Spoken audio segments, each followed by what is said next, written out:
Baik, kita akan mulai perkuliahan kita. Silakan siapa yang memimpin doa. Amin. Baiklah, Bapak dosen dan teman-teman, sebelum kita memulai perkuliahan kita, lagu sudah kami berikan di grup. Sonang bilangu Yesus, kita nyanyikan bersama-sama. Sonang bilangu Yesus, sonang roh Gusti,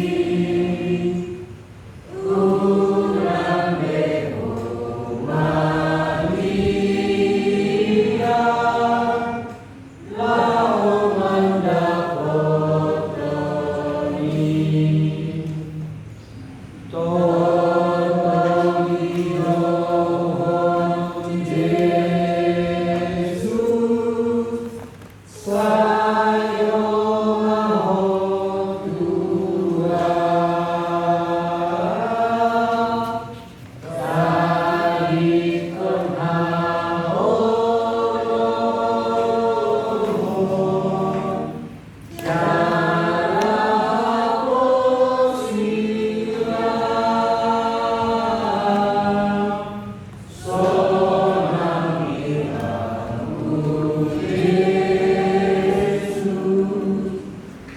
sonang bilangu Yesus, sonang roh Gusti, urang beho Maria, lao mandapotoni.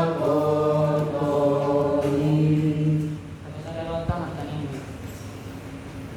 mengulang-ulang kami untuk mulia Ibu oleh Tuhan amanah yang merabang suhu di bawah hijau, dan isialah hasil kurung di rumahmu yang maupun di bawah.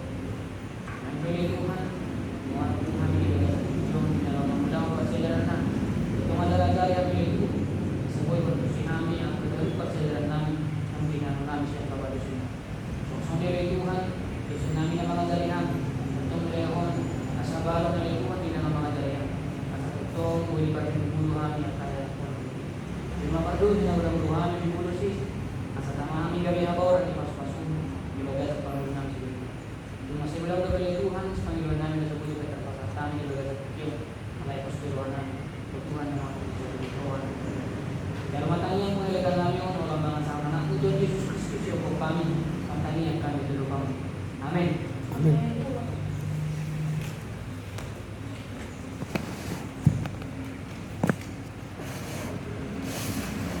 Oke, baik. Ini pertemuan kita dalam bahasa laporan baca yang terakhir. Ini pertemuan yang ke-12. Saya absen dulu ya.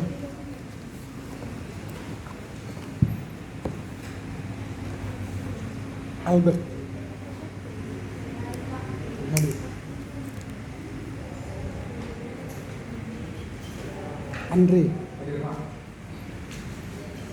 Ayu. Dian. Doyan. Epi. Erni. Nilu. Ini. Jubelta. Jubelta.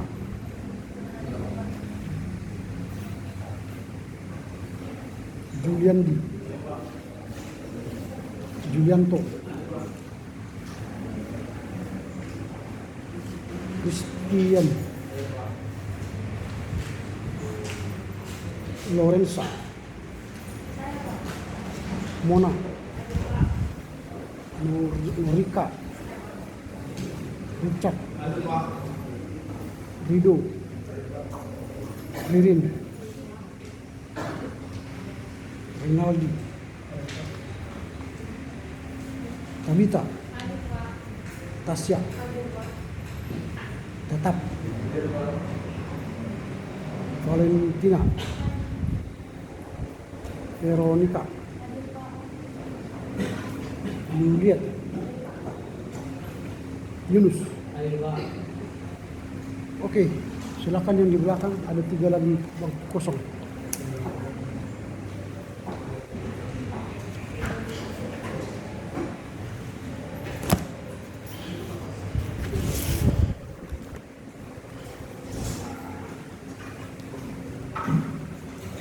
Ya,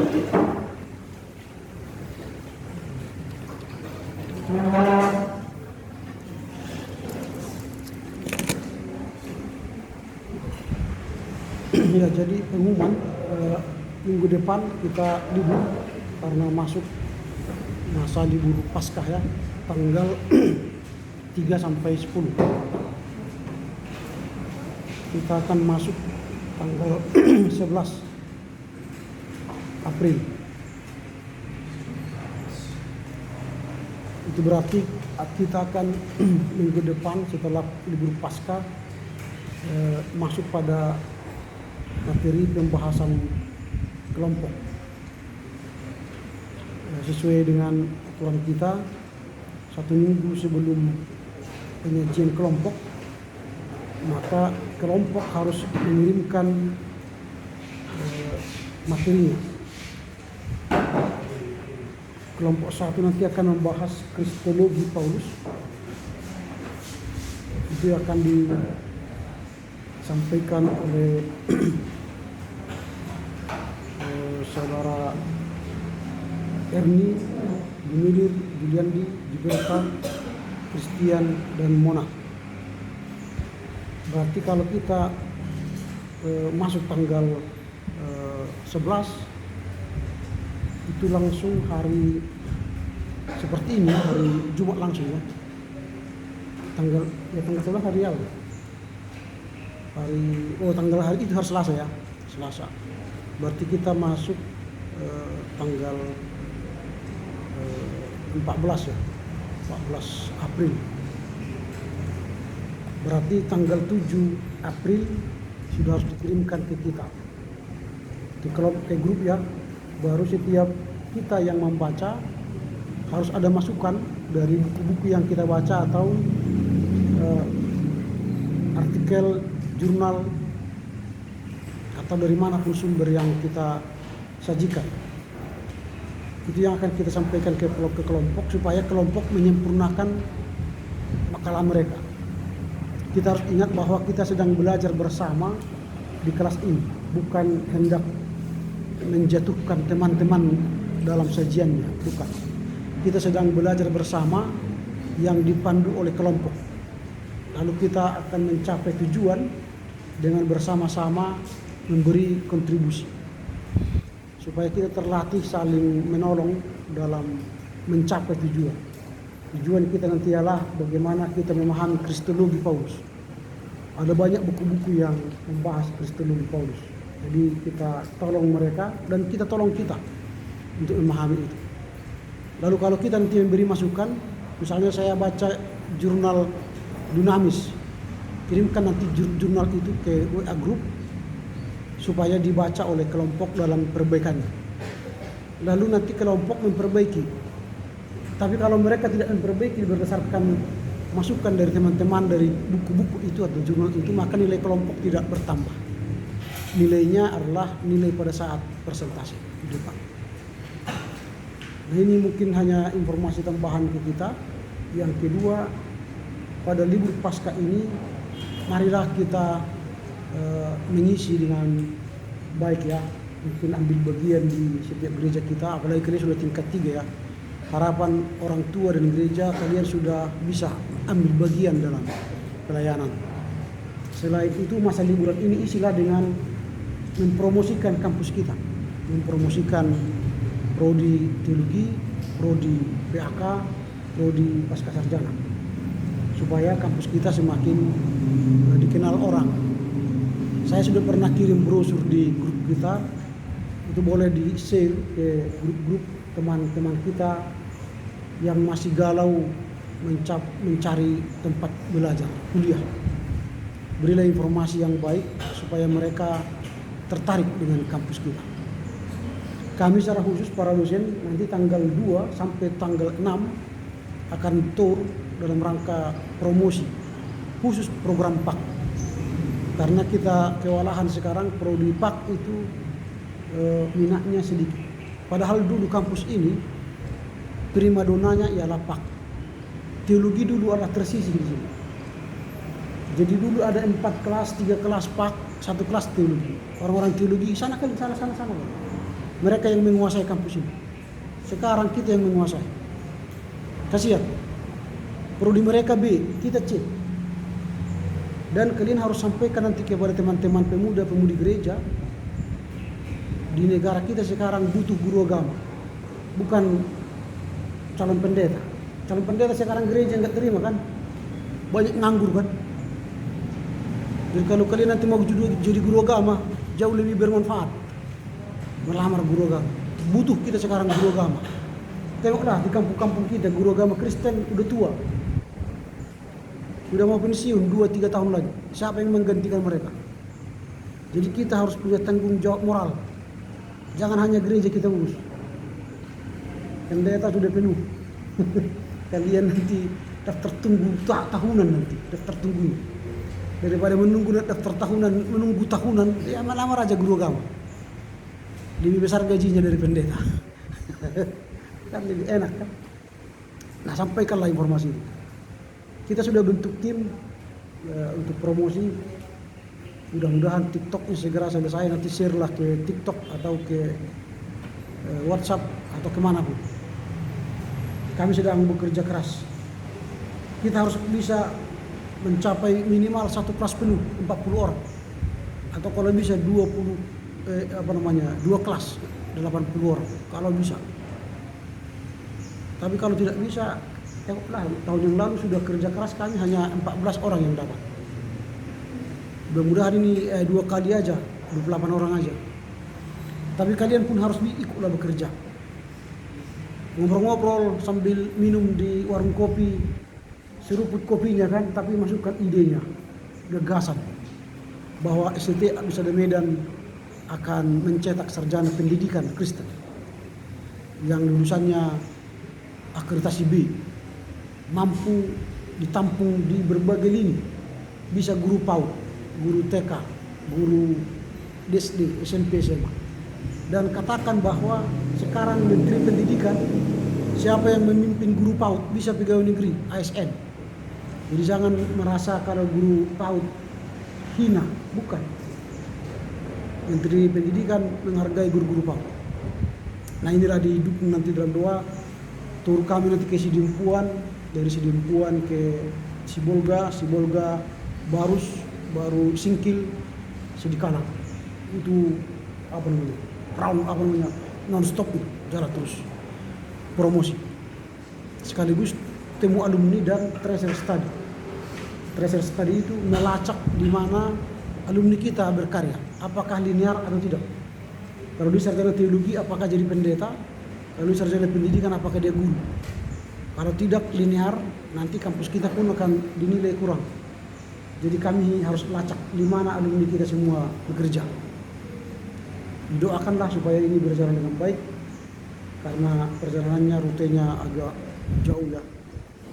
Semoga setiap tempat antusias, para alumni diundang semua dan guru-guru agama diundang supaya mereka juga alat promosi kita. Nah, supaya kita bisa meningkat akreditasinya, ya. Oke, itulah sekedar informasi. Sekarang kita akan masuk pada bahasan laporan baca yang terakhir. Kami berilah kesempatan kepada siapa ini? Veronica, Yudiet, dan Yunus. Mulai dari Veronica.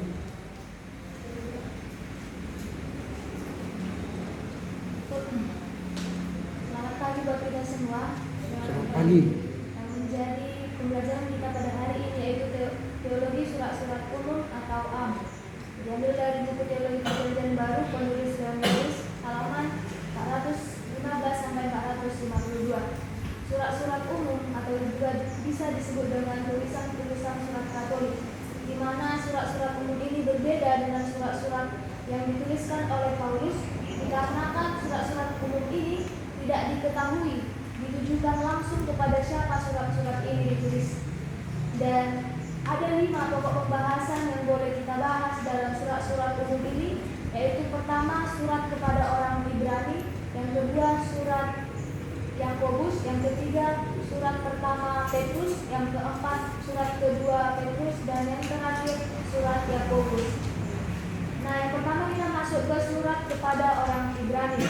Kita boleh ketahui surat kepada orang Ibrani ini adalah surat yang paling panjang yang dituliskan di antara surat umum, dan juga merupakan surat yang paling penting dalam Perjanjian Baru. Surat ini membahas mengenai persoalan-persoalan orang Yahudi. Boleh kita lihat ada pokok-pokok pembahasan yang ditulis dalam surat ini. Yang pertama, Allah yang agung. Pengarang surat ini menaruh pengertian yang besar kepada Allah sebagai Allah yang disebutnya sebagai 68 kali. Allah dikenal sebagai Allah yang maha agung yang menciptakan segala sesuatu yang ada. Pokok pembahasan yang kedua yaitu Kristus yang tiada bandingannya. Surat ini menjelaskan mengenai pribadi Kristus, di mana dijelaskan bahwa Yesus adalah seorang yang sangat mengagumkan, yang jauh lebih tinggi dari segala ciptaan dan memiliki kedudukan sejajar dengan Allah. Yang ketiga itu manusia sejati. Kristus adalah agung untuk menjadi manusia demi keselamatan manusia. Dalam surat ini dijelaskan bahwa dalam hidupnya sebagai manusia, Yesus telah mempersembahkan doa dan permohonan dengan rata tangis dan keluhan. Nah, selanjutnya imam seperti Melkisedek. Penulis ini, surat ini menulis tentang Kristus sebagai imam dan imam besar yang menjelaskan karya keselamatan Kristus. Dalam surat ini memberikan kesamaan Kristus adalah imam atau imam besar seperti imam Melkisedek, di mana imam Melkisedek adalah seorang raja dan imam Allah yang maha tinggi. Selanjutnya imam besar agung. Kristus merupakan imam besar yang menaruh belas kasihan dan yang setia kepada Allah. Imam harus menjadi pengantara sejati bagi orang-orang yang dia layani. Dan selanjutnya Perjanjian Baru. Ada yang membuat mengenai Perjanjian Baru di mana Allah akan menuliskan hukum-hukumnya pada hati umatnya dan dia tidak akan mengingat dosa-dosa mereka lagi. Maka dalam Perjanjian Baru ini, jalan menuju Allah yang dibuka oleh Yesus tidak bergantung pada ketaatan kepada hukum yang lahiriah, melainkan batiniah. Selanjutnya penghapusan dosa. Dalam surat kepada orang Ibrani ini dijelaskan cara menerangkan makna karya penyelamatan oleh Kristus. Di awal ia memberitahu bahwa Yesus mengadakan penyucian dosa. Selanjutnya bayangan dan kenyataan sejati. Penulis surat Ibrani ini membuat perbedaan antara kenyataan surgawi dan keduanya. Melayani di tempat ibadah yang tidak lebih daripada sekedar gambaran dan bayangan dari apa yang ada di surga. Hukum Taurat sendiri hanyalah suatu bayangan dari hal-hal baik yang akan datang. Dan yang terakhir, jawaban kita terhadap karya Kristus. Dalam tulisan Paulus, iman mengacu pertama pada masa lampau, pada apa yang telah dikerjakan Allah dalam Kristus, pada pembenarannya mengawali hidup Kristen kita. Yang kedua, kita masuk pada surat Yakobus. Surat Yakobus ini memiliki ciri khas, yaitu menekankan secara kuat cara hidup yang benar. Yakobus adalah monoteis. Ia melihat Allah aktif bekerja, Allah selalu benar, dan ia menuntut kebenaran dari umatnya. Ada beberapa pokok pembahasan dari surat Yakobus ini. Yang pertama, iman dan perbuatan. Penekanan kuat diberikan oleh Yakobus pada saat ia melayani Tuhan ditandai dengan iman dan perbuatan. Paulus menekankan iman, sedangkan Yakobus menekankan perbuatan. Pernyataan bahwa Yakobus iman tanpa perbuatan itu adalah mati. Yang kedua, pokok pembahasan yaitu pelayanan Kristen. Yakobus banyak berbicara mengenai bagaimana orang Kristen harus melayani Allah. Yakobus menasihati pembaca supaya mereka jangan bersikap pilih kasih terhadap orang sebagaimana biasanya terjadi di antara manusia di dunia ini. Kita masuk pada surat yang ketiga yaitu surat pertama Petrus. Surat pertama Petrus ini ditujukan kepada orang-orang Kristen yang menderita hanya karena berbuat baik. Petrus berpegang teguh pada pengharapan bahwa penderitaan orang-orang beriman akan berlangsung seketika lamanya dan Allah menguatkan mereka. Yang dibahas dalam surat ini yang pertama, Allah yang hidup. Allah yang hidup yang memperhatikan segala sesuatu yang terjadi. Dialah Sang Pencipta dan Dialah yang Maha Kuasa. Dia itu Bapa dan Allah sumber segala kasih karunia. Hidup orang Kristen adalah semata-mata karena anugerah Allah. Yang kedua yaitu gembala utama. Petrus banyak berbicara tentang Tuhan kita dan tentang karya penyelamatannya. Petrus menyebut bahwa Allah itu adalah gembala dan pemelihara jiwa manusia. Selanjutnya Roh Kudus. Petrus mengawali suratnya dengan suatu pernyataan penting tentang pengudusan oleh Roh Kudus. Roh Kudus aktif dalam karya pemberitaan karena Injil diberitakan kepada para pembaca oleh Roh Kudus yang diutus dari surga. Yang terakhir yaitu hidup orang Kristen.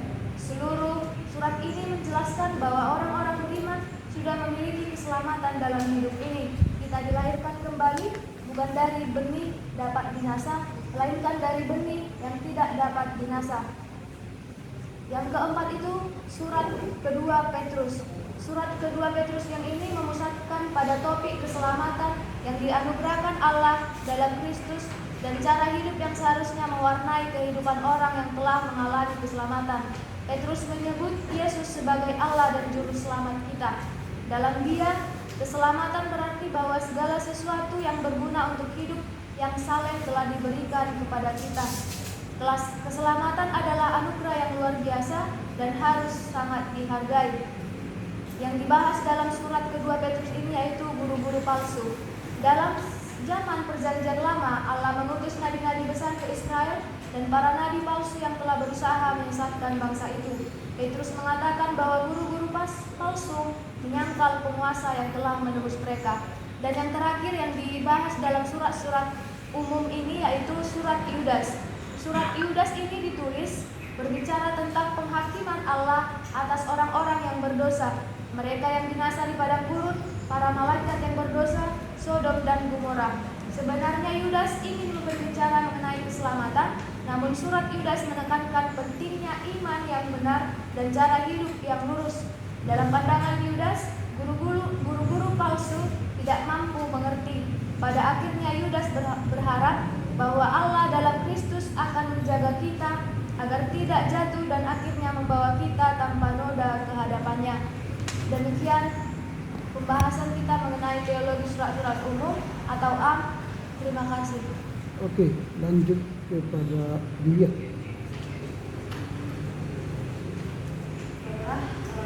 Laporan baca tentang teologi surat-surat AM. Ada 5 seperti yang sudah dijelaskan yang pertama tadi, yaitu surat kepada orang Ibrani, surat Yakobus, surat pertama Petrus, surat kedua Petrus, dan yang terakhir adalah surat Yudas. Kita masuk kepada surat kepada orang Ibrani yang membahas tentang pokok-pokok bahasa. Yang pertama yaitu Allah yang agung. Jadi surat Ibrani menyebut Allah sebanyak 68 kali. Allah dikenalnya sebagai Allah yang maha agung, pencipta segala sesuatu yang ada. Allah itu ngeri benar, Allah api yang menghanguskan, Allah adalah hakim bagi semua orang. Dia adalah Allah yang hidup, Dia adalah Allah yang maha tinggi. Yang kedua adalah Kristus yang tiada bandingannya.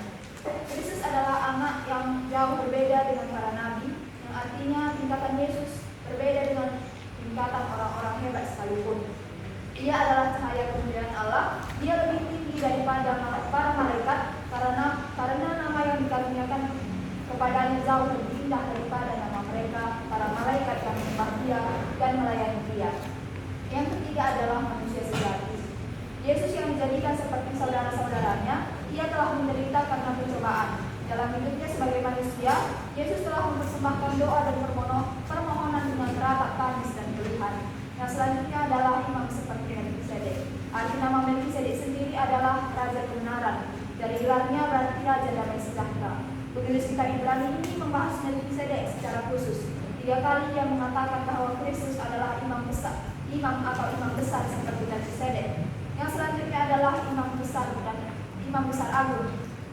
Hakikat imamat adalah menjadi pengantara dalam pemberian persembahan. Seorang imam mempersembahkan kurban-kurban. Salah satu yang mendapat tekanan utama dalam surat Ibrani ialah bahwa Kristus mempersembahkan satu kurban, yaitu dirinya sendiri, dan daya guna kurban itu sempurna dan abadi. Yang selanjutnya adalah perjanjian baru. Yesus adalah sebagai pengantara suatu perjanjian yang lebih kuat. Ketika penulis mengutip Yeremia 31 ayat 31 sampai 34, yakni nubuat mengenai perjanjian baru, di mana Allah akan menuliskan hukumnya pada hati umatnya dan Ia tidak akan mengingat dosa-dosa mereka lagi. Yang selanjutnya adalah penghapusan dosa. Salah satu hal yang menarik dari surat Ibrani adalah penggunaan macam-macam cara untuk menerangkan makna karya penyelamatan oleh Kristus. Pada kalimat pembukaan Ia memberitahukan kepada kita bahwa Yesus mengadakan pencucian dosa. Yang selanjutnya adalah bayangan kenyataan sejati. Menurut penulis para imam, Lewi melayani tempat ibadah yang tidak lebih daripada sekedar gambaran dan bayangan dari apa yang ada di sorga. Hukum Taurat sendiri hanyalah suatu bayangan dari hal-hal baik yang akan datang. Pelayanan Kristus tidak dijalankan dalam bait Allah, yakni tempat ibadah di dunia, melainkan di kemah yang lebih besar dan yang lebih sempurna. Dan persembahan kurbannya lebih sempurna daripada segala sesuatu yang melambangkan apa yang di sorga. Yang terakhir dalam surat kepada orang Ibrani ini adalah jawaban karya Kristus. Kita harus percaya dan memandang Yesus yang memimpin kita dalam iman dan yang membawa iman kita kepada kesempurnaan. Dalam pasal 11 berisi himbauan supaya orang percaya kepada Allah ketika segala sesuatu menentang mereka dan mereka tidak dapat melihat hasil akhir yang baik dari segala sesuatu yang mulai mereka kerjakan. Kita masuk kepada surat Yakobus. Pokok bahasan yang dibahas di surat Yakobus yang pertama adalah iman dan perbuatan. Pernyataan Yakobus bahwa iman tanpa perbuatan itu mati. Yakobus tidak menyangkal tingginya iman. Ia hanya menandaskan bahwa iman itu lebih dari sekedar intelektualisme kosong. Wajarlah untuk menunjukkan bahwa ketika orang baru saja datang kepada Allah, ia pasti memiliki iman yang sederhana. Tetapi setelah beberapa tahun mengabdi kepada Allah, tidak masuk akal orang mengharapkan restu ilahi kalau tidak membuktikan imannya dengan perbuatan-perbuatan. Yang kedua adalah pelayanan Kristen. Yakobus banyak berbicara tentang bagaimana orang Kristen harus melayani Allah. Yakobus menasihati pembaca supaya mereka jangan bersikap pilih kasih terhadap orang sebagaimana yang biasa terjadi di antara manusia di dunia ini. Agama Kristen biasanya menuju kebalikan ukuran-ukuran baku yang lazim.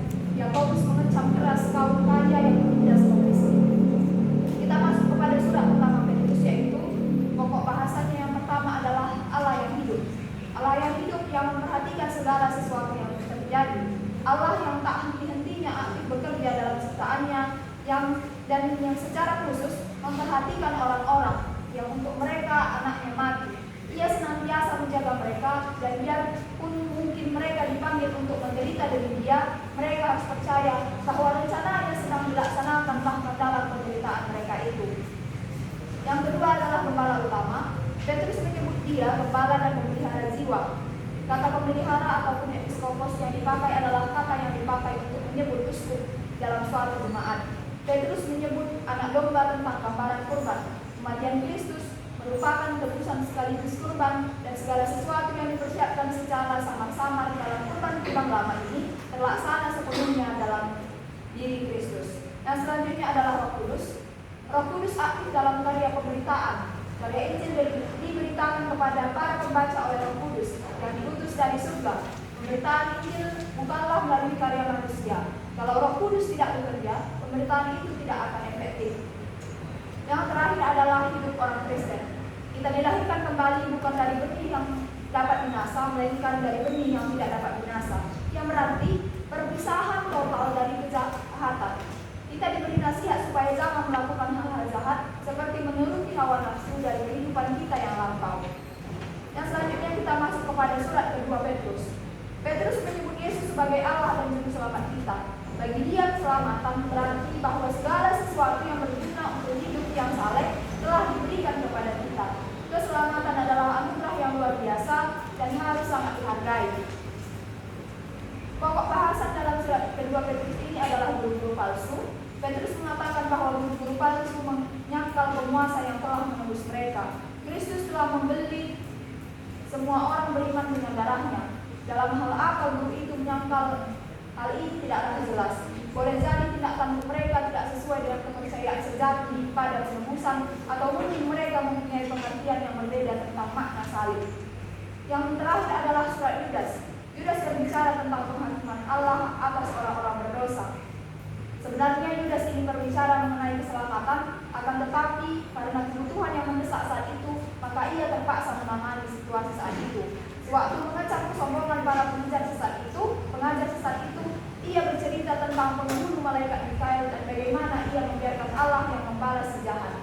Surat Yudas menekankan pentingnya iman yang benar dan cara hidup yang lurus. Pada akhirnya Yudas berharap bahwa Allah dalam Kristus akan menjaga kita agar tidak jatuh dan akhirnya membawa kita tanpa noda ke hadapannya. Demikian laporan baca saya. Terima kasih. Oke, terakhir silakan Yunus. Baiklah teman-teman, di sini saya akan melaporkan laporan baca saya tentang teologi surat-surat am atau surat-surat umum. Dalam hal ini ada 5 topik yang akan kami bahas. Yang pertama, surat kepada orang Ibrani, baru surat kepada orang Yakobus, surat kepada surat 1 Petrus dan juga 2, dan juga yang terakhir yaitu surat Yudas. Yang pertama itu surat kepada orang Ibrani. Dalam surat kepada orang Ibrani ada pokok-pokok penting yang harus kita ketahui. Yang pertama ada pemahaman bahwa surat kepada orang Ibrani memandang bahwa Allah itu adalah Allah yang Maha Agung. Dalam surat Ibrani ini menjelaskan bahwa Allah itu Allah yang Maha Agung. Keagungan Allah dipandang sebagai Allah Sang Pencipta yang juga digambarkan sebagai api yang menghanguskan. Artinya adalah Allah sendirilah yang menjadi hakim bagi semua orang. Keagungan Allah sudah tidak diragukan lagi oleh penulis, dan dalam hal ini penulis menekankan kasih karunia yang daripada Allah itu sendiri. Sebagai Allah yang Maha Agung, Allah dan Kristus dalam hal ini berperan aktif dalam keselamatan, tetapi di sini menjelaskan Bapa dan Anak adalah sama. Topik yang kedua yaitu Kristus yang tidak ada bandingannya. Penulis dalam hal ini menjelaskan bahwa Yesus Kristus adalah pribadi yang sangat mengagumkan. Nah, nama yang diberikan kepada Yesus jauh lebih indah daripada nama ciptaan yang lainnya, sehingga kodrat Yesus dan ciptaan lain juga berbeda. Kedatangan Yesus ke dunia menjadi seorang manusia tentu lebih rendah daripada malaikat. Akan tetapi itu dilakukan hanya untuk keselamatan orang-orang berdosa. Yang Yesus lakukan itu menunjukkan bahwa Ia adalah Allah yang Maha Agung dan menunjukkan kerendahan dirinya hanya untuk menjamin keselamatan umat manusia. Yang ketiga, manusia sejati. Menurut kitab Ibrani menjelaskan bahwa asal usul Yesus itu sendiri termasuk dari suku Yehuda. Boleh kita lihat di Ibrani 7 ayat yang keempat. Dijelaskan juga bahwa Yesus adalah manusia sejati yang merasakan namanya penderitaan. Ia adalah orang yang taat, juga ia bukanlah orang yang berdosa. Di dalam kemanusiaan Yesus, ia memang benar merasakan apa yang dirasakan oleh manusia itu sendiri. Yang keempat, imam seperti Melkisedek. Kristus dipandang sebagai imam yang besar. Dalam hal ini Kristus digambarkan seperti Melkisedek. Kita tahu bahwa Melkisedek adalah seorang imam besar yang memberkati Abraham. Arti nama Melkisedek ini adalah raja kebenaran. Harinya tidak berawal dan hidupnya tidak berkesudahan. Dalam hal inilah Yesus dipandang tidak berasal usul dan tidak berakhir. Hidupnya ada pada tingkatan yang berbeda dengan orang lain. Hal ini menunjukkan bahwa Yesus itu adalah kekal. Yang kelima, imam besar agung. Maksud imam dalam hal ini merupakan perantara antara imam dengan orang yang dilayani oleh imam itu sendiri. Dan tugas imam adalah memberikan persembahan kurban kepada Allah. Imam itu merupakan manusia biasa yang juga manusia berdosa. Ia adalah perantara antara umat dengan Tuhan. Dalam mempersembahkan korban yang dipersembahkan harus kudus, dan tidak ada seorang pun yang diizinkan mempersembahkan kurban kalau bukan Tuhan yang memilihnya. Dalam hal ini, Kristus merupakan kurban yang dipersembahkan, yang mana ia mempersembahkan tubuhnya. Kurban yang sudah dilakukan Kristus adalah satu-satunya jalan. Kurban yang ada dalam agama lama tidaklah bisa menghapus dosa. Tetapi kurban yang dilakukan oleh Kristus sendiri yang mempersembahkan dirinya dengan tujuan untuk menghapus dosa manusia. Yang keenam, perjanjian baru. Perjanjian baru adalah perjanjian yang baru. Secara harafiahnya wasiat yang baru. Akan tetapi sebelum perjanjian baru perlu kita ketahui bahwa ada juga yang dinamakan perjanjian lama yang merupakan wasiat lama. Artinya adalah jalan menuju kepada Allah Bapa dibuka oleh Tuhan Yesus yang tidak bergantung pada hukum yang bersifat lahiriah. Hukum Allah itu ditulis dalam hati batinnya yang juga bersifat batinnya. Kurban-kurban Lewi yang ada dalam perjanjian lama bukanlah untuk menghapus dosa, akan tetapi orang-orang kudus yang ada dalam perjanjian lama benar-benar diselamatkan karena kematian Yesus menghapus dosa mereka dan juga dosa-dosa semua orang yang datang sesudahnya. Kemudian penghapusan dosa. Dosa sudahlah mengotori manusia, akan tetapi kekotoran itu telah dibuang oleh Yesus, dan ia menunjukkan bahwa ia adalah Allah yang penuh dengan belas kasih dan setia. Cara hidup yang lama tidak akan mampu menghapus dosa, tetapi Kristus telah menghapuskan dosa untuk selama-lamanya. Yang berikutnya adalah bayangan dan kenyataan sejarah.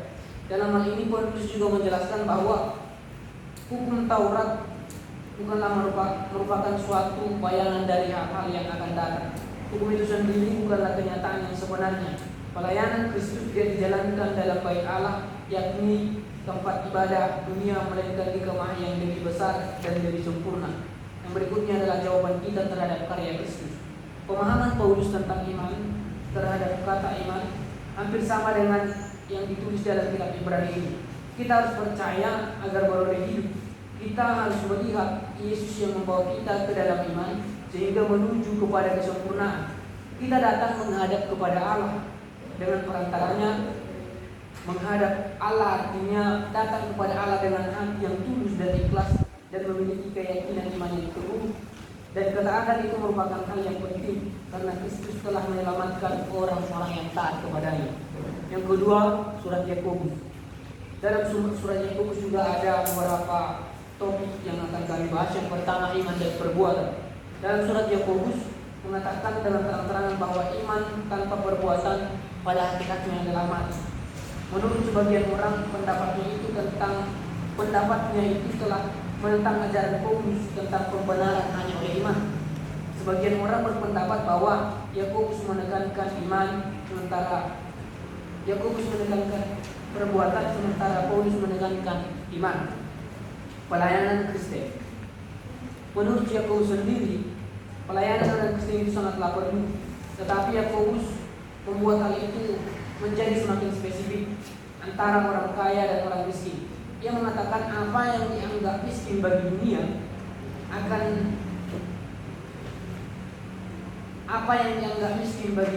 akan kaya secara iman di hadapan Allah. Tetapi apa yang dianggap kaya oleh dunia akan dianggap miskin di hadapan Allah secara iman. Yakobus juga menjelaskan tentang hukum utama, yang mana menurutnya hukum yang terutama dan utama adalah hukum kasih. Yang ketiga itu surat pertama Petrus. Dalam surat pertama Petrus juga ada poin penting. Yang pertama, Allah yang hidup. Menurut Petrus sendiri bahwa Allah benar-benar memperhatikan segala sesuatu yang telah terjadi di dalam dunia ini. Ia juga mengetahui sebenarnya siapa yang akan menjadi pengikutnya. Boleh kita lihat di 1 Petrus 1 ayat 2. Akan tetapi kita juga harus memandang bahwa Allah itu adalah Allah yang penuh dengan rahmat, kasih karunia dan kebaikan. Dia itu Bapa dan sumber segala kasih karunia. Boleh kita lihat di 1 Petrus 5 ayat 10. Allah menunjukkan bahwa dirinya aktif bekerja dalam ciptaannya. Artinya bahwa Allah tidak pernah meninggalkan ciptaannya sendiri. Dan secara khusus orang-orang yang perhatikan, secara khusus Allah memperhatikan orang-orang yang dikhususkan untuk anaknya mati. Ia senantiasa menjaga mereka biarpun mereka dipanggil untuk menderita demi Dia. Yang kedua, gembala utama. Petrus banyak berbicara tentang Tuhan kita dan tentang karya penyelamatannya. Petrus menyebut Dia dengan gembala dan pemelihara jiwa. Boleh kita lihat di surat pertama Petrus pasal yang kedua ayat 5. Di sini kata pemelihara berasal dari episkopos, yang dipakai adalah kata menyebut uskup suatu jemaat. Mungkin sedikit.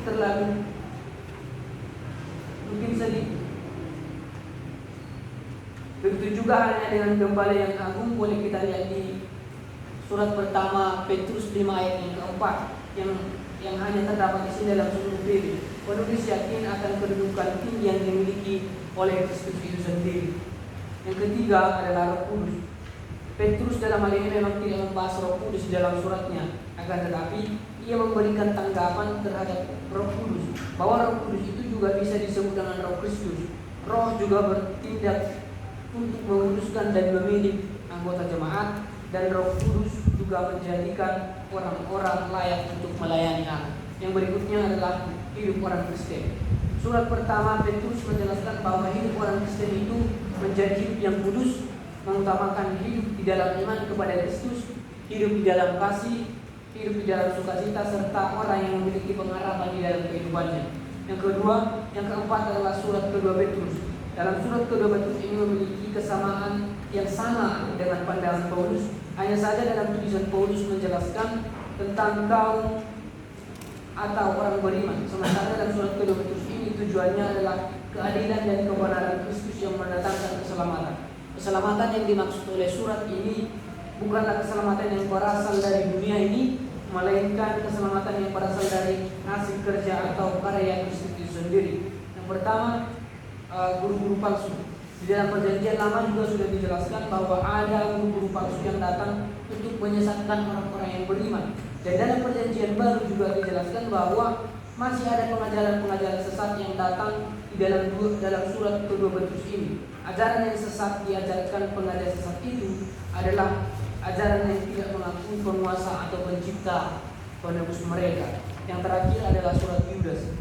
Dalam surat 2 Petrus memiliki banyak hal yang sama dengan surat Yudas ini. Surat Yudas dan surat 2 Petrus juga ada fokus kepada pengajar-pengajar sesat yang berusaha untuk menyelewengkan ajaran-ajaran orang benar. Dalam hal ini, kedua penulis ini bertujuan untuk meluruskan ajaran tersebut agar orang-orang tidak jatuh ke dalam kesesatan. Demikian laporan baca saya yang boleh saya sampaikan. Terima kasih, kami kembalikan. Oke, terima kasih. Kita telah mendengar sajian dari kelompok terakhir, dan tentu kita telah membaca. Saya seperti yang saya katakan minggu yang lalu, karena ini bacaan yang terakhir, harapan saya ialah ini menjadi contoh yang akan kita harapkan terbaik ya dalam rangka membaca buku, karena saya yakin kita semua telah memahami apa artinya laporan baca. Bagaimana kita mengambil inti-inti sari dari setiap bacaan yang menjadi poin dari penulis Leon Morris. Leon Morris banyak sekali berpikir bagaimana teologi Paulus dalam surat-surat Amin. Ada beberapa catatan yang disampaikan oleh Leon Morris. Nah, saya akan mencoba memberi waktu kepada kita untuk diskusi dari apa yang saudara baca. Saya tidak perlu memanggil nama-nama saudara, tapi siapa yang tergerak hatinya menambah masukan dari apa yang dia baca dan saudara baca tentang bagaimana teologi Paulus yang ditulis oleh Leon Morris dalam buku Perjanjian Baru ini. Apa yang Anda ingin tambahkan dari apa yang disampaikan oleh ketiga yang melaporkan hasil bacaannya? Silakan, ada yang mau menambah?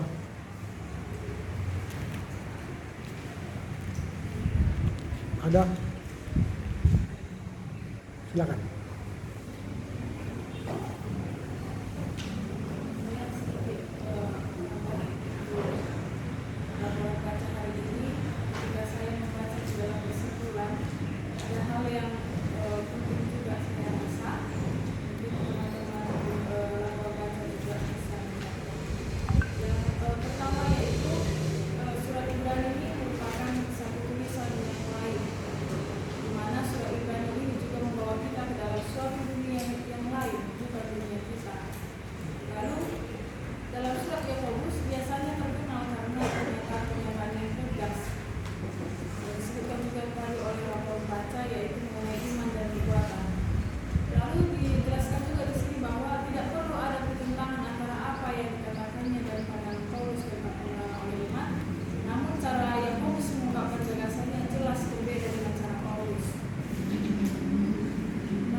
Kenyataan akan iman. Lalu kita di sini juga melihat bahwa kita adalah orang yang bertanggung jawab, dan bahwa suatu hari kelak kita harus memberikan pertanggungjawaban mengenai apa yang kita perbuat. Itulah makna yang dapat kita ambil dari surat Yudas ini tentang penghakiman. Itu yang bisa saya tambahkan. Terima kasih. Oke, baik. Ada lagi yang ingin menambah dari hasil bacaan saudara ya?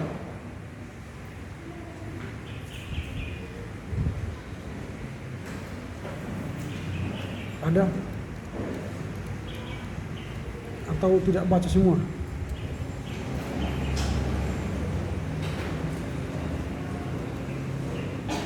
Atau setuju dengan apa yang disampaikan oleh kelompok tadi? Atau apa yang mereka baca tadi? Saya hanya melatih saudara ya, saya tidak mau lagi marah-marah, karena kalau otak yang dipaksa terus nggak bagus berkembangnya. Silakan, ada yang mau bertambah? Ya silakan. Baik, saya ingin menambahkan ya terkait dengan baca dari kelompok terakhir tentang surat-surat umum ataupun surat am. Surat kepada orang Ibrani. Surat ini adalah surat yang paling panjang. Di sini mengartikan terkait Allah yang agung. Pengertian Allah yang agung ialah bagaimana keagungan Allah, bagaimana kedudukan Allah lebih tinggi dari apapun yang ada di dunia ini. Kedudukan Allah lebih tinggi. Artinya bahwa Allah bisa diandalkan, Allah pemberi janji, dan Allah menepati janjinya, serta Allah pemberi berkat. Selanjutnya, Yesus sejajar dengan Allah. Anak Allah tingkatan Yesus tertinggi, lebih dari apapun, bahkan malaikat sekalipun. Manusia yang sejati, Kristus selalu sempurna.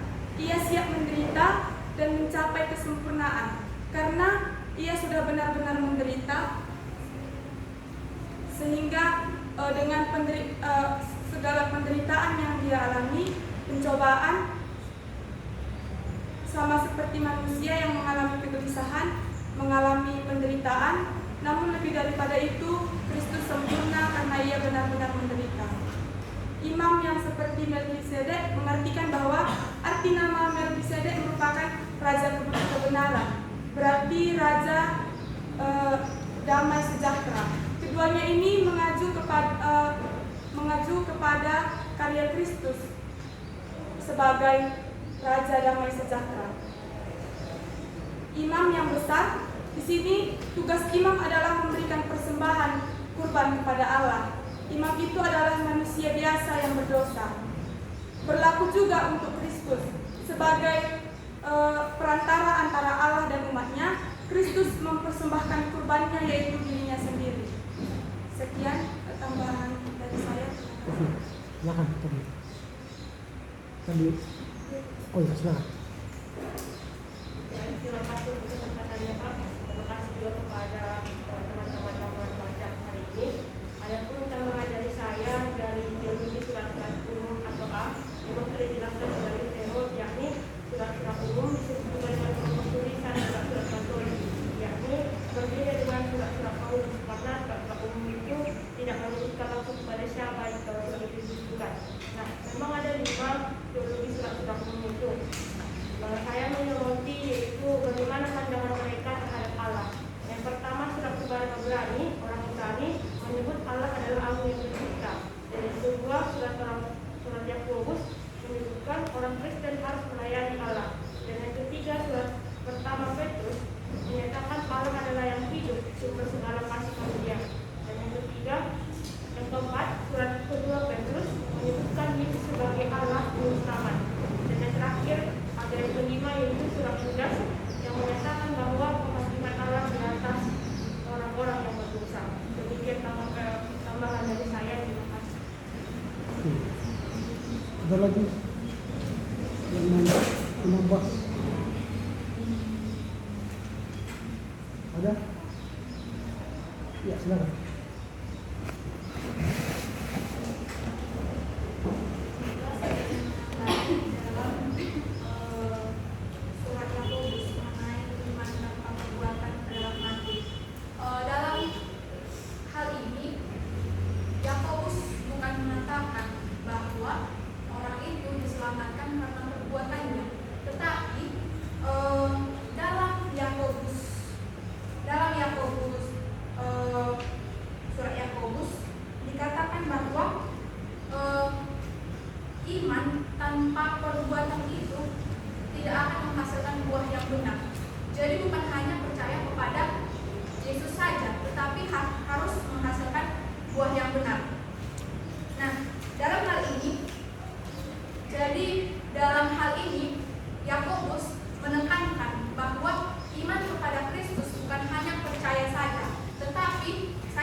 benar-benar sepenuhnya percaya kepada Kristus.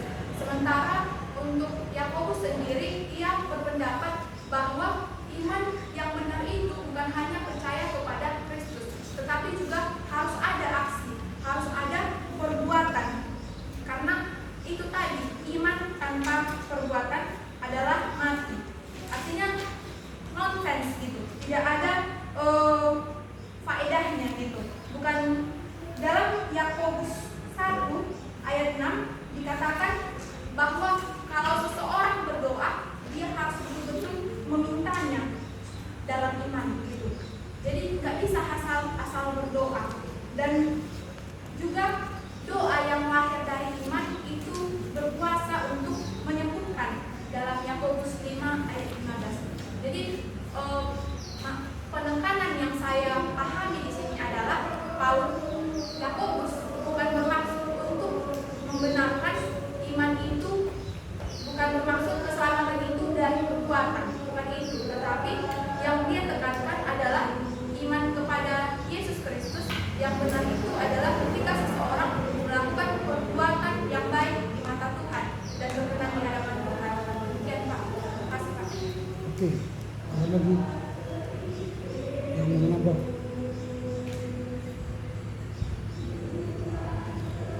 Ada? Oke, kalau tidak ada, supaya kita diskusi ya. Kalau minggu yang lalu saya mencoba menjelaskan bagaimana cara memahami pemikiran penulis dalam setiap buku dengan memulai dari awal. Jadi kalau kita baca halaman 415, Leon Morris memulai kalimat, sekarang kita membahas kelompok tulisan yang biasanya disebut surat-surat Katolik atau surat-surat umum. Mengapa dibedakan antara surat umum dengan surat Paulus yang lain? Dikatakan di sini berbeda dengan surat-surat Paulus. Surat-surat ini tidak ditujukan kepada jemaat tertentu, sehingga kita harus menduga-duga berdasarkan isinya siapakah kiranya yang menjadi tujuan surat-surat ini. Ini yang membedakan antara surat Paulus yang asli dengan surat Paulus yang Deuteropauli atau yang katakanlah bukan asli lagi. Jadi kalau Paulus dalam surat aslinya selalu menunjuk tujuan kepada Roma, Efesus, Galatia, Filipi, selalu dia mengatakan itu. Itu pemikiran Paulus karena dia hendak memberikan nasihat kepada orang, Timotius, jemaat, Korintus, Efesus. Itu pemikiran Paulus. Dia langsung menunjuk kepada orang.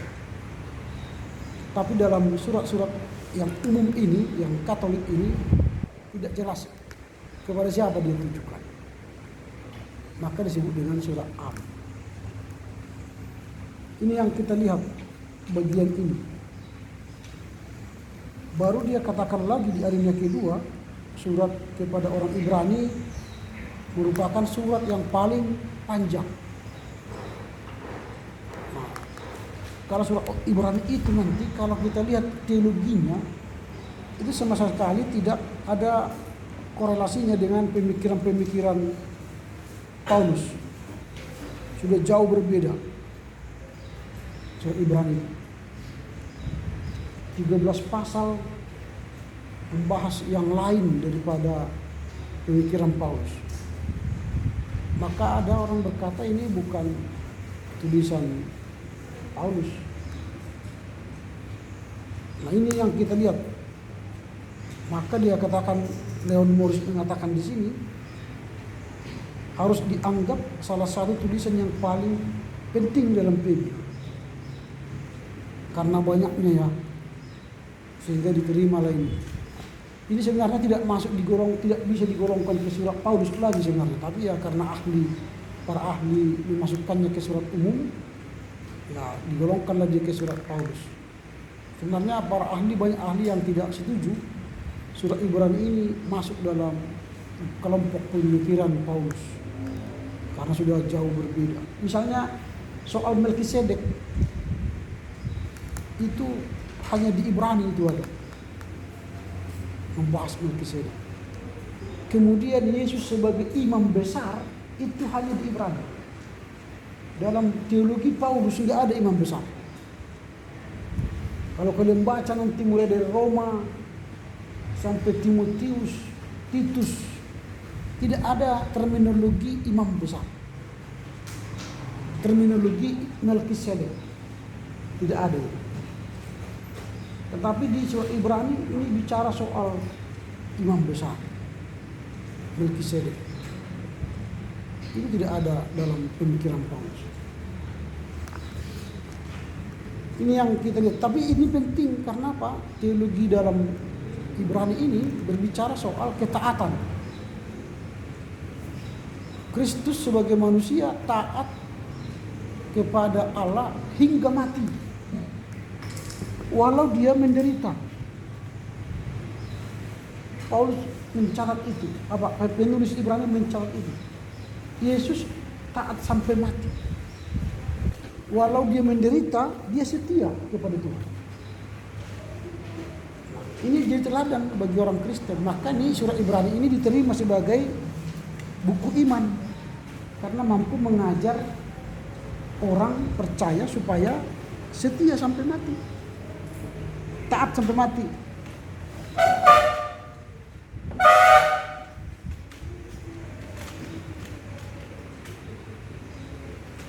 Dia menggambarkan bahwa seorang Kristen itu harus taat.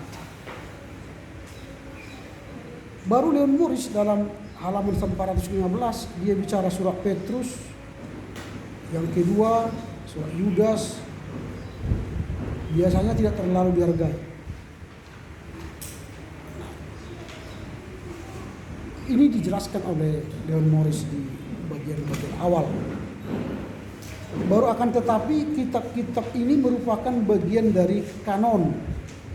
Dan jika kita ingin benar-benar memahami hakikat teologi PB, kita harus memperhatikan juga apa yang dilakukan oleh kedua kitab ini. Nah, makanya Leon Morris tidak menghargai.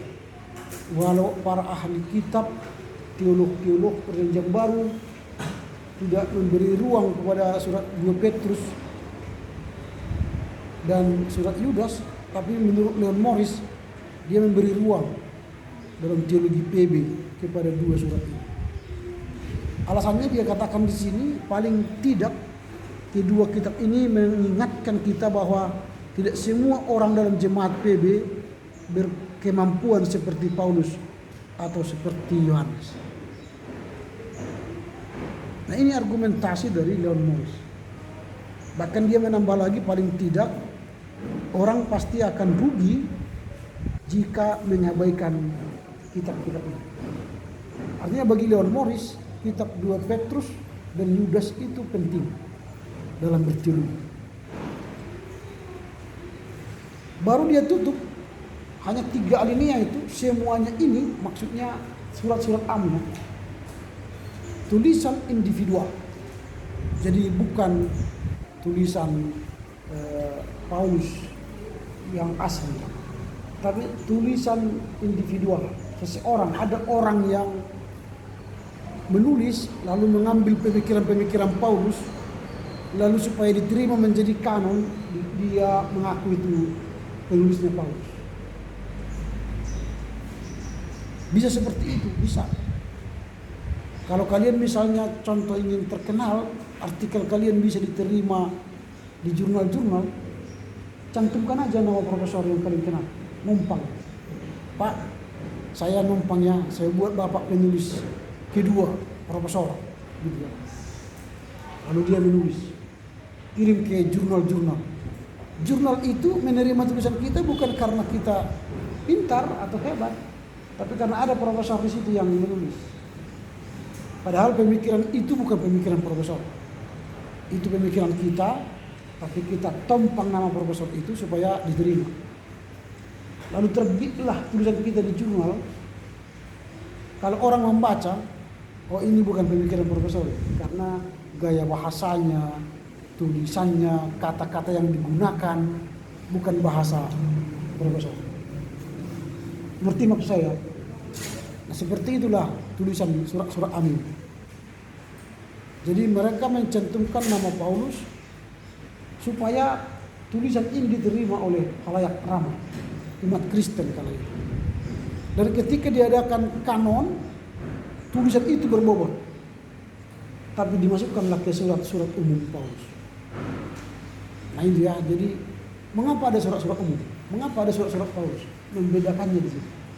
Surat-surat Paulus itu pemikirannya, teologinya masih kental dengan gaya bahasa Paulus. Tapi kalau sudah surat umum, itu bukan lagi kental pemikiran Paulus, tapi sedikit-sedikit ada. Sedikit-sedikit ada di dalam. Tidak semua ditulis oleh pengarang yang sama atau mengandung tema yang sama. Jadi beda ya. Temanya pun beda-beda. Saya katakan di Melkisedek dan imam besar tidak ada dalam teologi Paulus. Nanti dalam surat Yakobus pun gitu. Soal dua orang benar, besar, kuasanya kan. Sekarang nggak digunakan lagi itu. Kalian sudah beli terjemahan baru Alkitab? Belilah, karena sudah diresmikan, sudah di-launching Alkitab terjemahan baru. Nanti Yakobus 5 ayat 16 bukan begitu lagi bunyinya. Doa orang benar jika dengan yakin didoakan akan mendapat hasil. Bukan besar kuasanya. Kuasa siapa yang besar? Kuasa orang yang berdoa itu atau kuasa Tuhan? Maka diganti dengan mendapat hasil. Makanya kadang-kadang kan karena bilang untuk dua orang benar, jika dengan yakin didoakan besar kuasanya, maka orang banyak berdoa seperti Tuhan Yesus kan. Haleluya, haleluya, dalam nama Yesus, haleluya. Seperti dia Tuhan yang mengusir roh, mengusir semua penyakit. Padahal bukan orang itu yang mengusir. Samanya misalnya dalam nama Yesus sembuhkanlah Tuhan yang sakit ini. Sama itu dengan dalam nama Yesus, dalam nama Yesus, tubuh yang sakit ini. Bukannya sembuh, yang sakit itu makin sakit. Kan sakit lah itu. Tendang-tendang kita kan sakit itu. Tapi kita yang melihatnya seperti hebat kali lah pendeta yang berdoa ini. Musa nggak pernah berdoa seperti itu. Sudah semua umat Israel dipatok ular. Musa nggak pernah dalam nama Allah, Yahweh, sembuh. Ya. Dia hanya berdoa, ya Tuhan, kiranya Engkau menyembuhkan umatmu ini. Dia angkat tongkat, simbol ular itu, sembuh. Nggak berteriak dia itu, hanya angkat tongkat, sembuh. Tapi sekarang, wah, pergilah ke rumah sakit. Banyak di situ suara-suara yang ngama.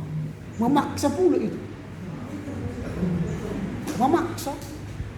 Seandainya saya lah yang punya kuasa menyembuhkan. Dalam nama Ramli, sembuhkan. Saya di situ, kok maksa kawan ini. Akunya yang menyembuhkan kan. Maksa kali kawan ini. Supaya terkenal dia kan. Yang punya kuasa itu enggak gitu. Jadi kalau kalian nanti berdoa jangan gitu. Itu namanya overdosis. Karena bukan kita yang berhasil, bukan kita yang sukses, bukan kuasa kita yang mau tampil, tapi kuasa Tuhan. Maka doa orang benar jika dengan yakin didoakan mendapat hasil. Jadi bukan kita lagi yang punya kuasa, Tuhan yang memberi hasil. Nah, jadi ini pemikiran-pemikiran yang sudah kemudian dari Paulus. Oleh karena itu paling baik adalah mempelajari surat-surat ini secara sendiri-sendiri. Jadi menurut Leon Morris, pelajarilah teologi-teologi yang ada dalam surat-surat umum ini secara sendiri-sendiri. Karena tidak ada kaitannya. Surat Ibrani, surat Yakobus, surat 1-2 Petrus, Yudas tidak punya kaitan Beda teologi Paulus, teologi Yudas, teologi surat Ibrani, surat 1 Petrus beda. Karena tadi nggak ada sasarannya kepada siapa. Kepada siapa ditujukan nggak tahu kita. Kalau ada sebuah surat tidak jelas alamatnya kan ngambang. Nah, makanya dipelajarilah secara sendiri-sendiri. Tentu saja surat-surat Yohanes termasuk kelompok ini. Surat-surat 1, 2, 3 Yohanes ya.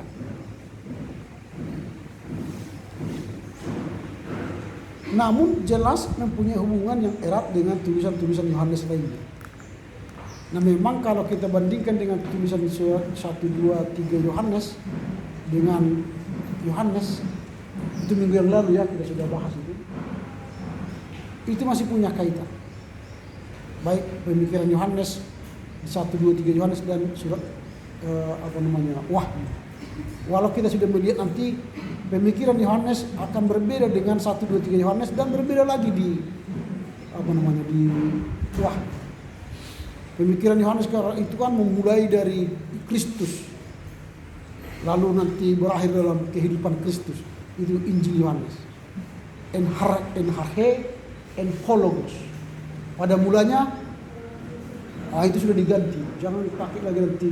Pada mulanya adalah firman. Tidak ada lagi itu nanti dalam terjemahan baru 2. En hologos, hotheos. Gitu ya. Jadi kata N itu bukan verb is ya atau adalah itu kan penjelasan. Misalnya pensil adalah alat untuk menulis, handphone adalah alat untuk komunikasi. Kalau firman pada mulanya firman adalah berarti firman adalah Allah. Kan kalau itu kan. Jadi tidak begitu definisinya. En hologos bukan begitu definisinya. Tapi diterjemahkanlah nanti pada mulanya sudah ada firman. Sudah ada firman. Kalau di bahasa Toba pas. Dimulai nunga adong hatai. Jadi dia lebih pas terjemahan Toba. Dimulai nunga adong hatai. Dan dimulai ima debata. Enggak ada ya. Dimulai nunga adong hatai. Alai unang adong sorong. Ini hanya ekskurs ya. Adalah sintua yang maaf sumbing kan. Bilang hata kan hakan ini mata gitu. Hakan ini mata. Jangan jahat Bibel memana epistel sederio. Bibel dibaca. Dimulai nunga adong hakai. Jala saur tu dibatado hakai. Jala dibatado hakai. Minggu berikutnya pindah orang dihakai semua. Ngerti maksud saya? Ini joke ya, jangan bawa nanti ke semua ya. Ini bukan kebenaran, hanya joke ya. Supaya ketawa kita. Jadi mulai ini ngadong hakai. Jadi hakai itu berjolo kan. Jangan seperti di Batado hakai. Jangan di Batado hakai. Jadi pindahlah jemaatnya semua ke hakai ini. Tambahlah jemaat hakai. Jangan-jangan gara-gara ini tambah jemaat hakai.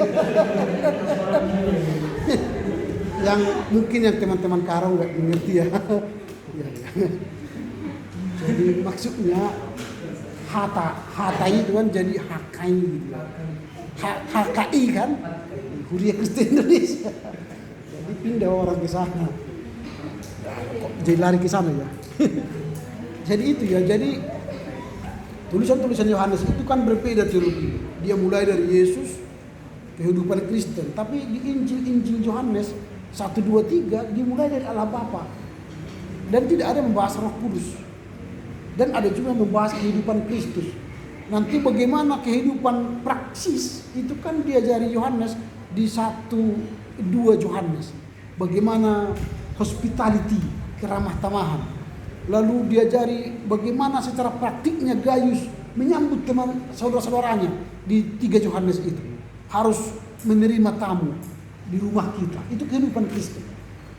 Tapi ketika membahas wahyu itu semua baik di Yohanes dan di Injil Yohanes 1, 2, 3 Yohanes berbeda dengan wahyu. Di wahyu itu sudah bicara soal keilahian. Ya, soal kedatangan Tuhan, angka simbol-simbol. Beda. Padahal di Injil Yohanes tidak ada simbol-simbol. Di 1, 2, 3 Yohanes tidak ada bicara keilahian Tuhan. Yang ada ialah kehidupan praktis jemaat. Bagaimana kita menyambut tamu.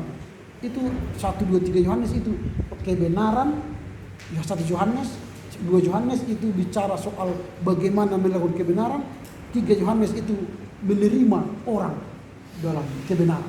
Itu dari ortopraksis menjadi praktis. Nah itu. Jadi bagaimana kita bertamu nanti bacalah 3 Yohanes.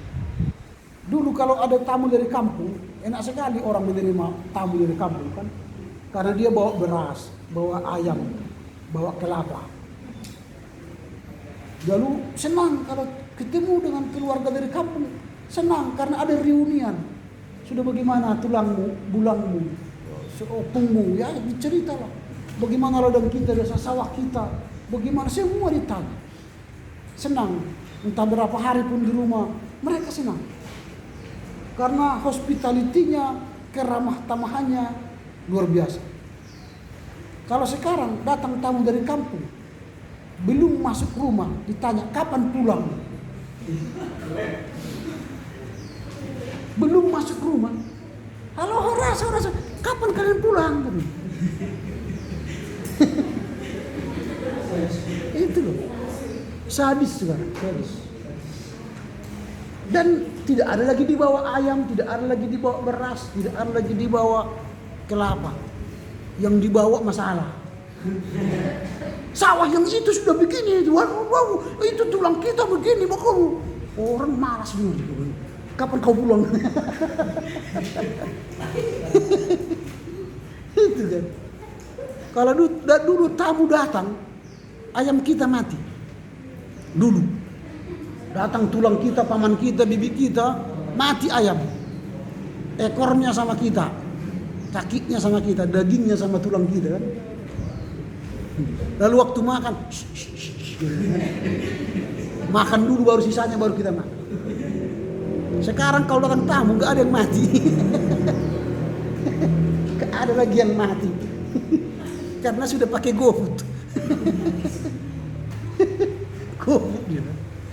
Lalu tamu itu pun makannya pun pelan-pelan, susah ditelannya, karena GoFood kan, karena tidak disambut dengan sukacita, berat masuk ke dalam. Enak katanya, ya enak. Habis makan langsung pulang dia. Tanpa disuruh pulang pun pulang dia. Enggak nyaman di rumah ini. Ini perubahan. Pada zaman kalian nanti beda lagi. Zaman kalian nanti ya. Karena pada zaman kalian nanti semua sudah pakai teknologi. Udah pakai teknologi. Era society 5. Masyarakat 5.0. Kita sekarang kan era masyarakat 4.0 dan industri 4.0. Dan sekarang berkembang masyarakat 5.0. 5.0 itu sudah mulai di Jepang dan di Cina. Amerika masih ikut itu. Kita ingin masuk. Tapi nggak bisa. Apa rupanya era masyarakat 5.0? Apa artinya era masyarakat 5.0? Kalian sering bicara masyarakat 5.0, industri 4.0. Apa rupanya itu? Kalian ngerti nggak itu? Apa artinya revolusi industri 4.0 dan revolusi masyarakat 5.0? Kalian sudah hidup di situ sekarang kalian. Apa artinya?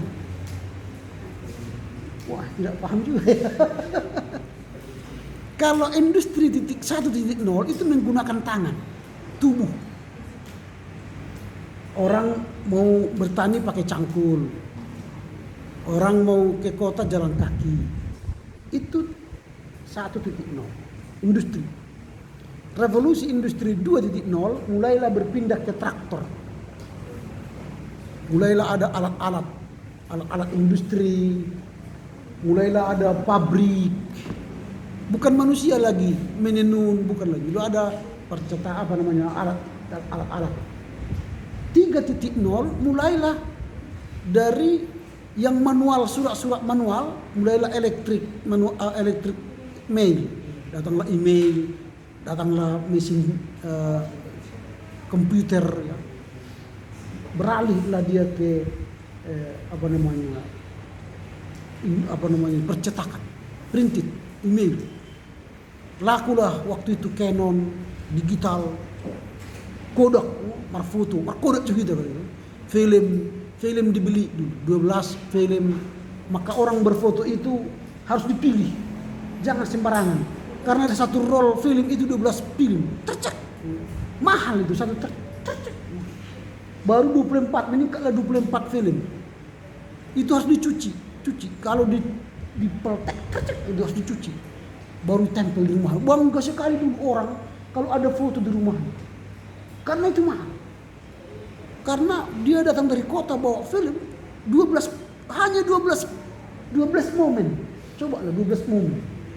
Karena pentingnya momen itu. Lalu sekarang revolusi industri 4.0 itu internet of things, digital. Semua beralihlah dari Kodak tadi ke handphone. Orang sekarang di handphone tak berpikir main moto. Yang tidak bisa sekali foto 100 foto. Tapi enggak dicetak-cetak. Menghabiskan memori. Tapi tidak pernah dicetak, ditempel di rumah. Tak ada. Enggak pernah kalian foto tapi enggak tahu apa artinya. Di foto semua tapi enggak tahu entah kemana itu. Iya, enggak tahu. Suka kali memoto tapi enggak tahu entah mau kemana. Dulu satu kali foto momen itu penting karena mahal. Sekarang wah, nggak ada, pergi ke sebuah tempat. Untuk apa nggak tahu kita? Ya, untuk apa itu nggak tahu kita. Mau kemana itu pun nggak tahu kita. Tapi memorinya, handphonenya lemot gara-gara itu. Video rekam, semua rekam. Tapi untuk apa nggak tahu kita. Semua momen diabadikan, tapi tidak punya manfaat guna. Kalau dulu karena 12 momennya yang penting. Kalau ada pernikahan, foto dulu. Udah habis filmnya kata. Menunggu pernikahan lagi baru ada film. Karena sulitnya dulu Kodak, kamera digital. Sekarang semua beralih ke digital. Lalu sekarang kita sudah meningkat lagi era masyarakat 5.0. Apa itu era masyarakat 5.0? Fisik connect ke teknologi. Jadi kita fisik ini, dunia fisik ini connect ke teknologi. Itulah masyarakat 5.0. Jadi tidak perlu lagi repot. Semua di sini kan. Lapar, go food. Capek, go massage. Pening, apa lagi? Apa lagi? Misalnya mau jalan-jalan, Grab, Gokar, Go Ride, semua. Mau tahu harga cabai di pasar dia kampung-kampung sana, klik harga cabai. Sekian. Kabar di Amerika, klik. Semua di. Kita connect ke teknologi. Membayar sekarang gak perlu uang. Tinggal kris, Dana, GoPay. Semua sekarang connect. Manusia fisik ini connect ke digital. Connect ke internet. Semua harus connect. Kalau kalian tidak bisa menggunakan dirimu connect ke digital, itu belum masyarakat 5.0. Lalu nanti kalau sekarang kita masuk rumah kan buka pagar. Turun buka pagar. Kalau nanti masuk rumah, pas dekat rumah, tuk,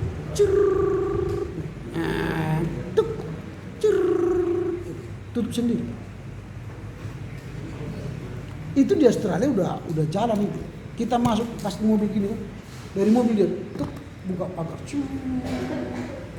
masuk tuk, dia keluar dari mobil tidak perlu cek nggak usah by time nanti tuk dia mati apa sih. Masuk ke rumah dia katakan buka, nggak perlu lagi kunci kita kan banyak. Kalau nggak percaya gini, kita kuncinya banyak.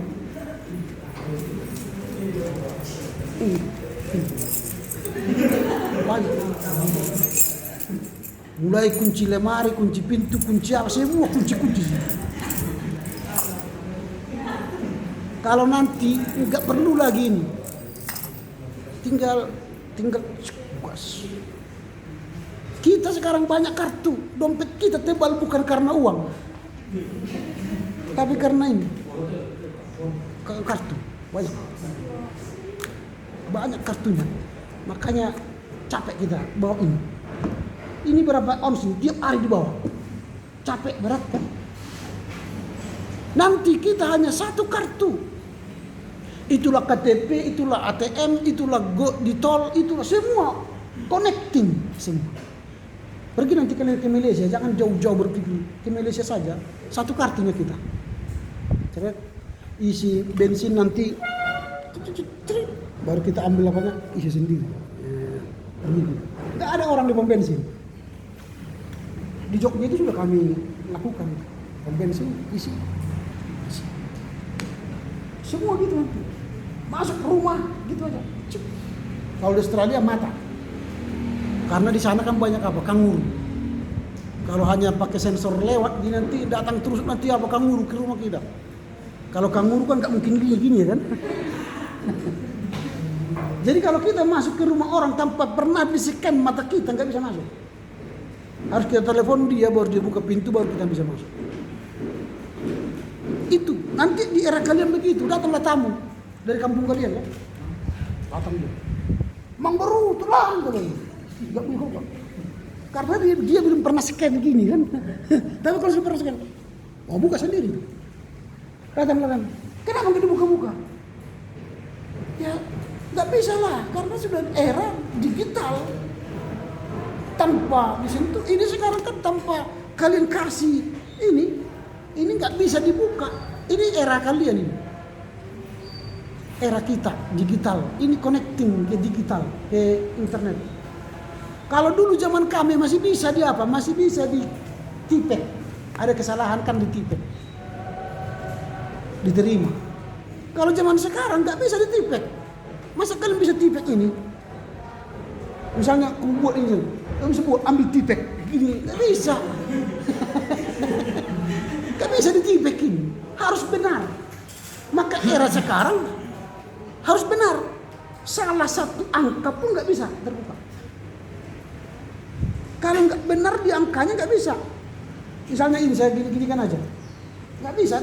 Saya berputar nggak bisa. 3 kali gagal di lock. Itu era 5.0. Jadi era 5.0 jangan bersalahan. Harus hidup benar. Karena sistem telah membuat harus benar. Jadi jangan ada kesalahan dalam hidup. Kalau tidak ditendang sistem nanti. Jadi kalau datang tamu kalian nanti dari kampung, rumah kalian sudah serba teknologi kan? Ada opung datang tulang nggak bisa masuk di luar 1 hari karena nggak ada fingerprint dia kan, fingerprint atau tidak tahu dia kodenya. Makanya tidak datang tamu kirimkan barcode-nya, cek datang dia ke rumah kita, cek apa saja masuk kamar mandi, cek mau keluar nggak bisa.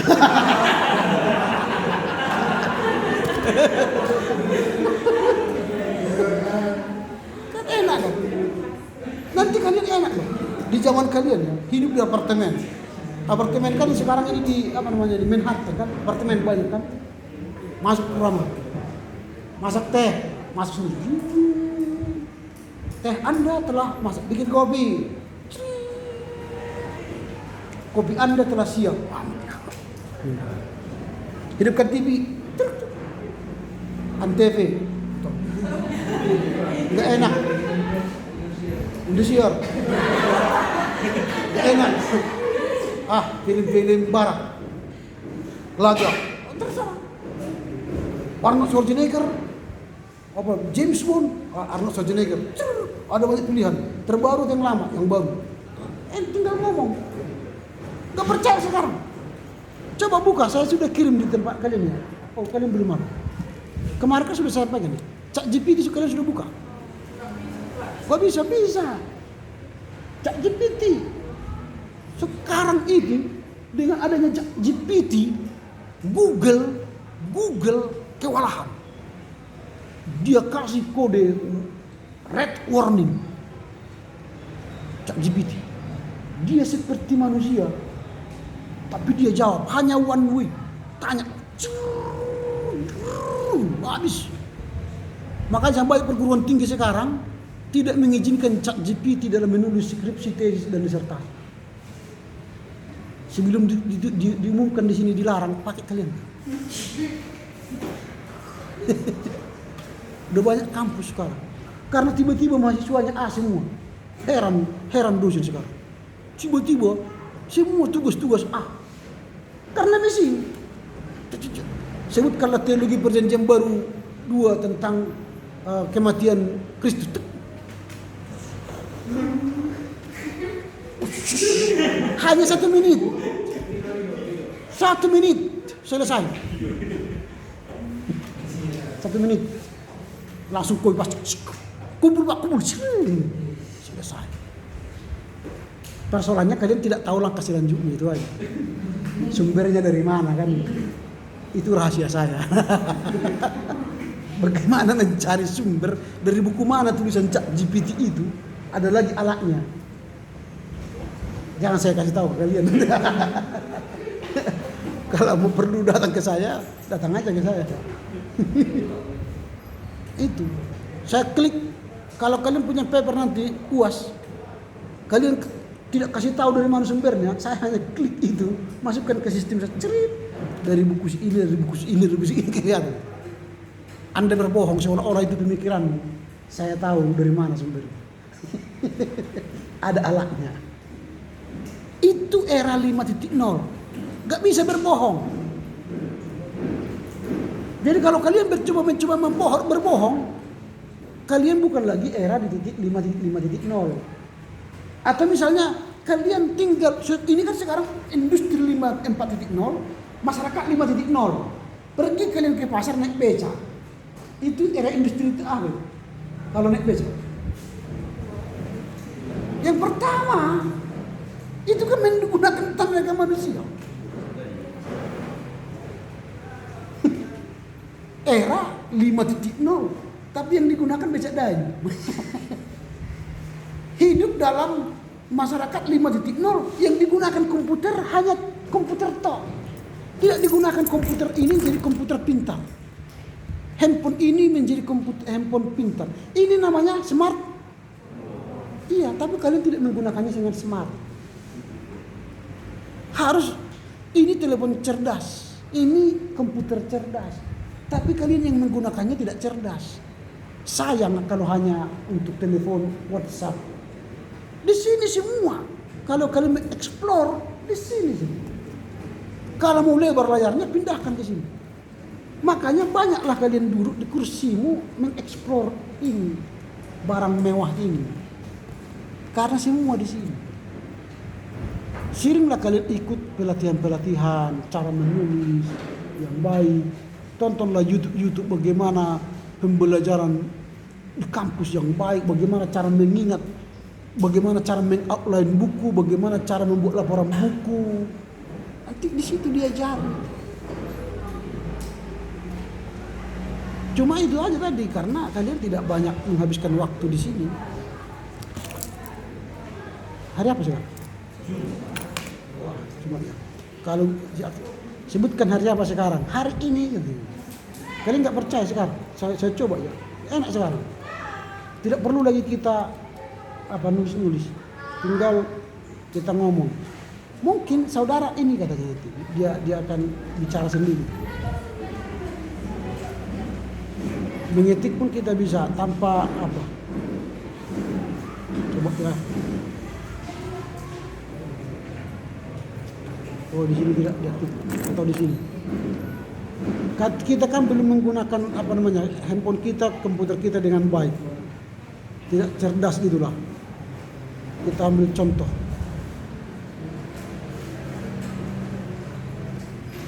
Sebutkan nama Ibrani makan. Oh, dia kan langsung ini. Atau gini. Di manakah toko buku di sini? Oh, dia keluar. Kalau kalian ngomong dengan Google bisa. Buat dulu lagu yang kusukai. Apa lagu kesukaanmu? Pampers. Yang mana? Nanti dijawab. Langsung bersahutan. Kalau kalian nggak percaya, coba aja. Coba nanti. Bagaimana cara pacaran yang baik? Akan dia tentukan. Dia jawab nanti. Kalau kalian mau pacaran sama si Google bisa. Mau temanan sama dia. Makin malam. Google, aku udah malas ini makan. Apa caranya? Ada nanti dia ngomong sendiri sama kalian. Kayak manusia. Dan kalian coba ya. Coba lah. Yang agak sulit nanti dapat pasangan. Yang masih jomblo bisa kan? Kalau pacaran dengan manusia kan pengeluaran. Kalau pacaran dengan Google enggak pengeluaran. Kalau pacaran masa lalu 1 juta rasanya. 1 juta kan? Tapi kalau pacaran sekarang berjuta keluar. Mengeluarkan uang berjutaan kan. Beli bajunya, beli sepatunya, beli pulsanya kan. Pengeluaran yang berjuta. Kalau dulu 1 juta rasanya. Karena pacaran masa lalu, kalau kami pacaran dulu pegang tangan teman pun apa pacar, jangan pegang tanganku, tangan mamak pegang katanya kan. Kalau dulu masanya seperti itu. Kalau sekarang belum mau dipegang sudah dikasih tangannya gini. Sudah disodorkan langsung kan. Itu bedanya. Makanya pengeluaran yang keluar. Pak, bang belum ada cincinku katanya. Oh ya beli cincin. Belum ada jamku katanya. Jam kan. Berjuta pengeluarannya. Oke lah, sampai di sini lah dulu ya. Kita jumpa tanggal 14. Selamat libur Paskah. Kiranya Tuhan memberkati kalian masa libur ini. Salam buat keluarga. Jangan lupa promosi ya. Supaya jangan ke promosi teologi, udah banyak. Kepak lah dulu kalian promosi. Berilah informasi yang bagus bahwa guru itu sangat dibutuhkan sekarang. Guru pegawai negeri sudah di tangan. Atau minimal P3K. Guru P3K sekarang. Pegawai daerah tapi tinggi nih harga gajinya. Gajinya tinggi, besar. Oke, silakan ditutup dengan doa.